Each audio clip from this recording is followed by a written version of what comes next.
Monsieur le Président, mes chers collègues, j'ai l'honneur d'intervenir aujourd'hui au nom du groupe Les Républicains et Apparentés sur cette délibération symbolique à bien des égards. Protéger notre société et nos valeurs dans un contexte où la menace terroriste n'a jamais été si forte nécessite l'engagement de tous. Par cette délibération recouvrant plusieurs compétences régionales, la région Hauts-de-France souhaite prendre toute sa part. Après les attentats meurtriers qui ont frappé notre pays en son cœur, nous pensons bien sûr à la radicalisation et au terrorisme islamiste. S'il importe de mener une lutte sans merci à cette idéologie mortifère, rappelons-nous aussi que l'engagement des élus que nous sommes a une portée profonde, celle de défendre les valeurs de la République. La République, c'est notre bien commun, c'est ce qui nous unit au-delà des clivages. Rien ne menace davantage la République que la faiblesse, le renoncement, le reniement. En 1958 comme en 1968, ce sont la détermination et cette certaine idée de la France qui ont permis au général de Gaulle de sauver la République.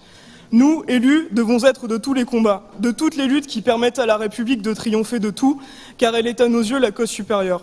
En sensibilisant les lycéens à la défense de la République, en démontrant qu'il n'est jamais trop tôt pour être le porte-parole de l'idéal républicain, nous faisons écho aux propos d'Albert Camus. Chaque génération, sans doute, se croit vouée à refaire le monde. La mienne, c'est pourtant qu'elle ne le refera pas. Mais sa tâche est peut-être plus grande. Elle consiste à empêcher que le monde se défasse. En conditionnant l'octroi de nos subventions au respect de cette charte, nous réaffirmons notre fidélité au principe de laïcité, indissociable de la devise de la République française et acté par la Constitution de 1958. Défendre la République, c'est rejeter la démagogie, c'est rejeter toute forme de complaisance, c'est refuser de fermer les yeux sur certaines dérives. Défendre la République, c'est assumer notre fidélité à des racines dont nous sommes fiers et que nous n'avons pas l'intention de renier.